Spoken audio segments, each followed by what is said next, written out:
कितना money in circulation होना चाहिए? 2 से 3%।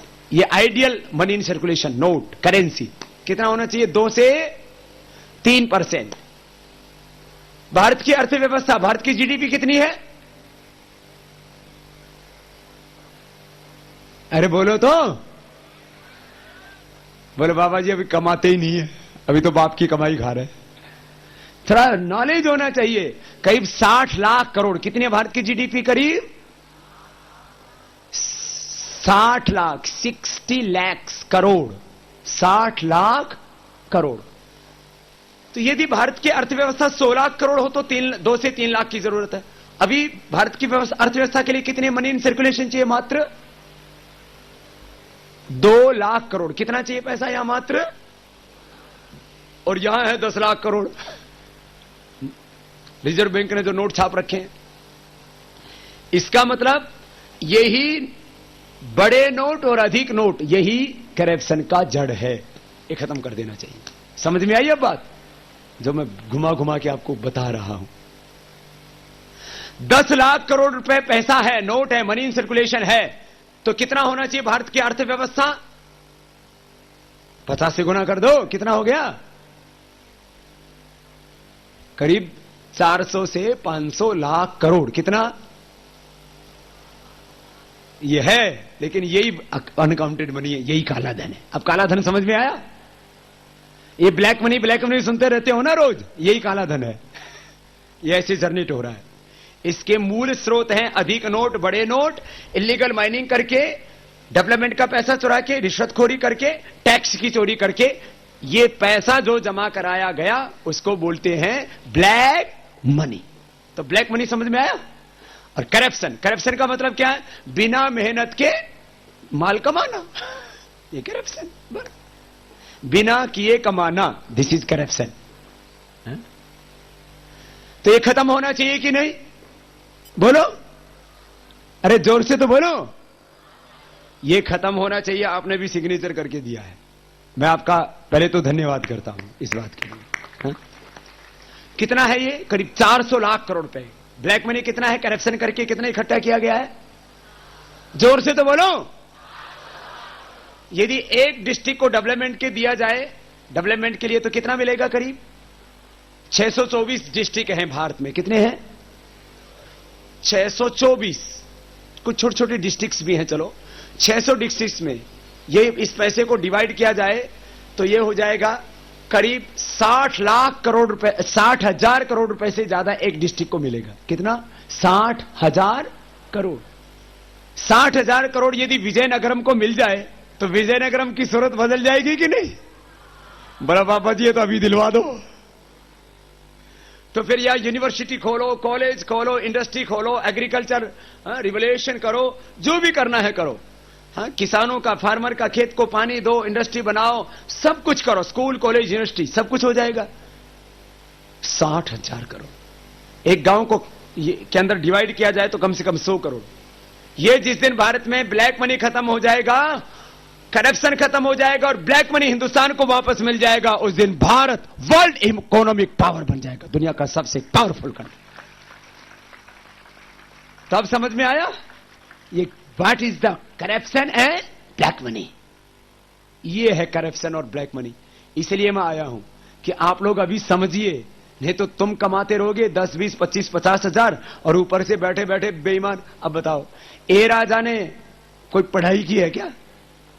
हां, उसने पढ़ाई की है, उसने लिखाई की है। पढ़ाई लिखाई बोलते ना आम भाषा में।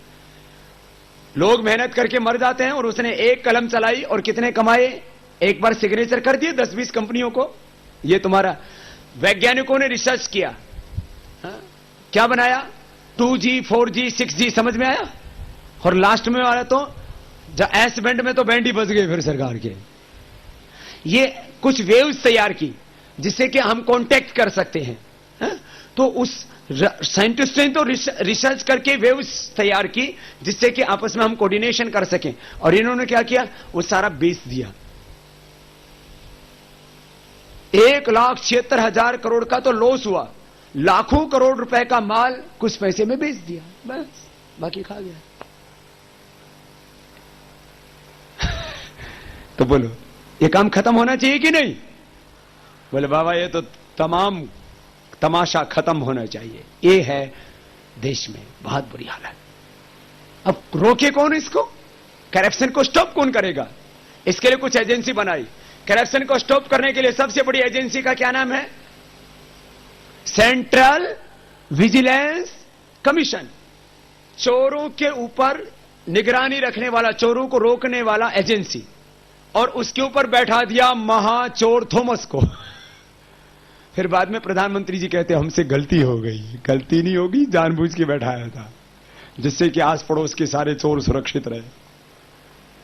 ये है हिंदुस्तान की हालत। देश का जो पॉलिटिकल सिस्टम है उसमें सबसे बड़ा जो पोस्ट है वो तो प्राइम मिनिस्टर का है, और वो बोल रहा है हमसे गलती हो गई। कैसे चलेगा देश? तो आज जैसा हिंदुस्तान है, भारत है, इसको ऐसा ही रखना है, इसको अच्छा बनाना है। बोलो, अरे जोर से बोलो, अच्छा बनाना है तो ही ये भारत बचेगा। ये तो आना चाहिए वापस। और यदि करप्ट लोगों को नहीं हटाया तो और लूट लेंगे। मैंने बोला था ना, नेचुरल रिसोर्सेज ही कितने हैं? कितने बोला था? 89। उनका आर्थिक वैल्यूएशन कितना था? इकोनॉमिक वैल्यूएशन कितना था? 10,000 लाख करोड़। कितना बोला था? ये लुटना चाहिए या बचना चाहिए? बचना चाहिए। कौन बचाएगा? अरे जोर से तो बोलो। हम बचाएंगे, ऊपर वाले तो बचा नहीं रहे। तो जितने वो अपराधी हैं उतने ही हम भी अपराधी होंगे यदि हमने इस देश को बचाने के लिए कोशिश नहीं की। अच्छा बताओ, अब मैंने सारी बातें आपके सामने रख दी कि यदि हमने इस करप्शन को, ब्लैक मनी को स्टॉप कर दिया तो भारत वर्ल्ड इकोनॉमिक पावर होगा। भारत ऐसे भी पूरी दुनिया का स्पिरिचुअल पावर होगा, बहुत पावरफुल होगा। मैं 5 काम कर रहा हूं। लोगों को स्पिरिचुअल टीचिंग्स देता हूं, लोगों को योग का एजुकेशन देता हूं, फिर उनको आयुर्वेद का एजुकेशन देता हूं, एंटी करप्शन एजुकेशन देता हूं, और नेशन के बारे में बता के ये राष्ट्र धर्म का एजुकेशन देता हूं। तो ये मैं 5 काम कर रहा हूं। मैं कोई गलत काम कर रहा हूं क्या? बोलो तो फिर ये मेरे पीछे क्यों पड़े हुए सब लोग? सब लोग बोलते हैं बाबा रामदेव को खत्म कर दो। तो मुझे खत्म हो जाना चाहिए, जिंदा रहना चाहिए? आप बोल रहे बाबा आप क्यों खत्म हो, आपने कौन सा गलत काम किया? तो अब जो है इस देश में सब लोगों को सोचना है कि हिंदुस्तान हमारा है और हम इसको मिलके बचाएंगे। तो पहले मैंने आपसे शुरुआत की, खुद को बचाना है और देश को भी बचाना है। अपनी भी उन्नति करनी है और देश की भी उन्नति करनी है। अपना भी निर्माण करना है और राष्ट्र का भी निर्माण करना है। अपने आप को भी ऊंचा उठाना है, देश को भी ऊंचा उठाना है। योग से अपने जीवन में आरोग्य और आध्यात्मिकता को लाना है। अपनी मोरल वैल्यूज इतनी हाई होनी चाहिए हमारी कि हम जिंदगी में कोई गलत काम करें ही नहीं। मुझे तो हराम का, पाप का 1 पैसा नहीं चाहिए। आप भी सोचे, पूरा हिंदुस्तान सोचे कि हमको मेहनत की कमाई करनी है, हमको हराम की कमाई नहीं चाहिए। ऐसा पूरे हिंदुस्तान को सोचना चाहिए। हमको मेहनत की कमाई करनी है, हमको हराम का पैसा नहीं चाहिए, चोरी का पैसा नहीं चाहिए, करप्शन का पैसा नहीं चाहिए। ऐसा पूरा हिंदुस्तान सोचे। तो एक तरफ इस देश का कैरेक्टर बिल्डिंग करना है और दूसरा इस देश में से करप्शन को ठीक करना है। ये आज आपके सामने मैंने 5 सब्जेक्ट रखे। आपका कोई क्वेश्चन हो आप पूछ सकते हैं।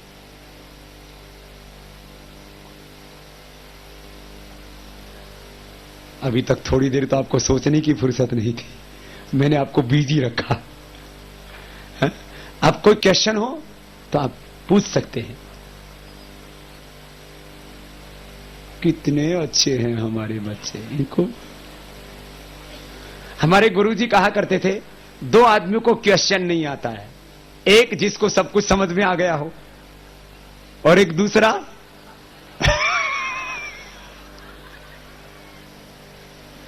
मैंने जो बताया इसका मतलब आपको सब कुछ समझ में आ गया।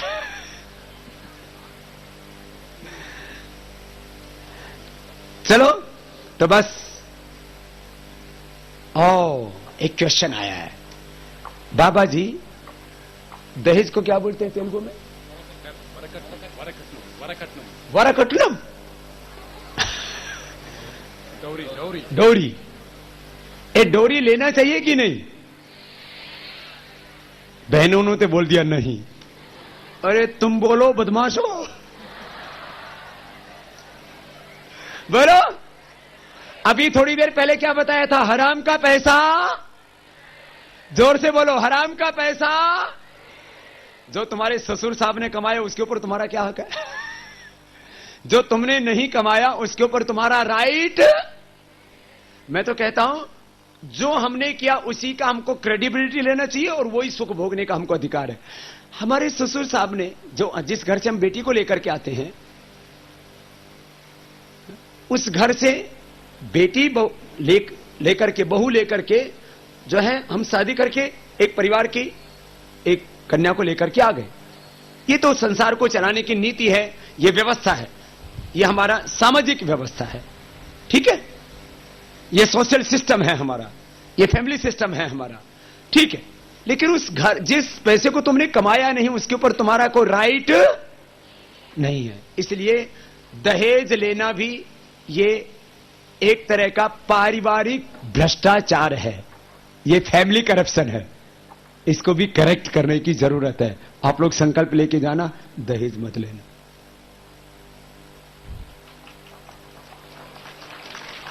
तालियां भी बाईं तरफ से बजनी शुरू हुई, इधर से क्लैपिंग भी नहीं है। पीछे वाले बच्चे बहुत अच्छे हैं, वो तालियां बजा रहे हैं। ये कौन सा ग्रुप है भाई पीछे वाला? वो भी इंजीनियरिंग वाले हैं क्या? एमसीए वाले? तो एमसीए वाले तो दहेज नहीं लेना चाहते। क्या तुम दहेज लेने के लिए इंजीनियर बन रहे हो?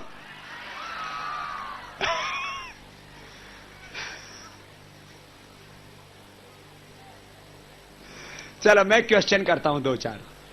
भूत होते हैं क्या? भूत प्रेत होते? गोल हो गए। जो मर गया वो दोबारा पैदा हो जाता है। कोई भूत प्रेत ये ग्रह नक्षत्र चढ़ते? शनि केतु राहु? कोई शनि के, अच्छा ये शनि केतु राहु भारत वालों पर ही चढ़ते हैं, अमेरिका वालों पर क्यों नहीं चढ़ते? चीन वालों पर क्यों नहीं चढ़ते? पाकिस्तान वालों पर क्यों नहीं चढ़ते? यहां तो बहुत से बच्चों पर भी चढ़ जाते हैं। बोले बाबा जी मेरे को याद ही नहीं हो रहा। मैंने कहा क्या हो? बोले मेरे ऊपर शनि चढ़ा हुआ। शनि इस धरती से कई गुना बड़ा है। शनि धरती से कई गुना बड़ा और लाखों किलोमीटर दूर होता है, वो किसी के ऊपर नहीं चढ़ता। इसलिए ग्रह के बारे में एक बात बोल रहा हूं। ग्रह शब्द क्या होता है? ग्रह बोलते हैं, ग्रह दशा भी बोलते हैं। जिसके ऊपर माता पिता गुरु का और भगवान का अनुग्रह, ग्रह के आगे क्या जोड़ दिया? अनुग्रह। जिसके ऊपर भगवान का, बड़ों का अनुग्रह होता है उसके ऊपर कोई ग्रह नहीं चढ़ता है। आनंद से जिंदगी को जियो, कोई चक्कर में पड़ने की जरूरत नहीं।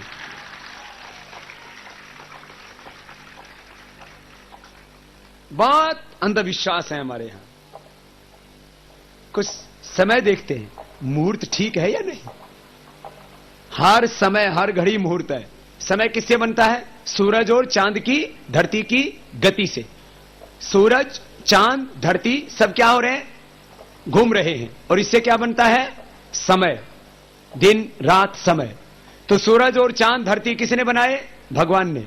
भगवान की बनाई हुई चीज से बनने वाला समय कोई अशुभ होगा? इसलिए समय कभी भी अशुभ, हर समय क्या है? शुभ है। कुछ समय देखते रहते हैं, पढ़ाई करने का भी समय देखते रहते हैं, एग्जाम देने का भी टाइम देखते रहते हैं। हर समय शुभ है, जीवन शुभ है, सारा जगत भी शुभ है। भगवान ही भगवान का बनाया हुआ सारा क्रिएशन है। This is all universe is creation of God. इसलिए सब कुछ शुभ ही शुभ है।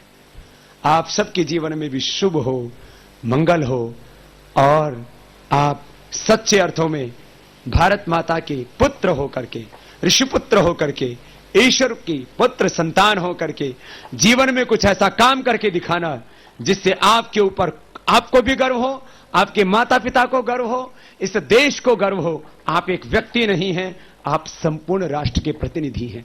आप कुछ भी करेंगे, उसका असर केवल आप पर ही नहीं होता है, आप जो कुछ करेंगे उसका असर पूरे देश पर होता है। कुछ भी ऐसा काम न करना जिससे कि देश को नीचा देखना पड़े, ऐसा काम करना कि तुम्हारे माता पिता, देश का और अपने धर्म संस्कृति का नाम पूरी दुनिया में ऊंचा हो, ऐसी मैं आपसे अपेक्षा करता हूं। आप सबको बहुत बहुत फिर से शुभकामनाएं। और मेरे साथ दोनों हाथ ऊपर उठा करके बोलेंगे, बोले भारत माता की। अरे दोनों हाथ तो मुट्ठी बांध के बोलो ना। ए बहनों तुम भी हो जाओ तैयार, महारानी लक्ष्मीबाई। बोले भारत माता की। वंदे वंदे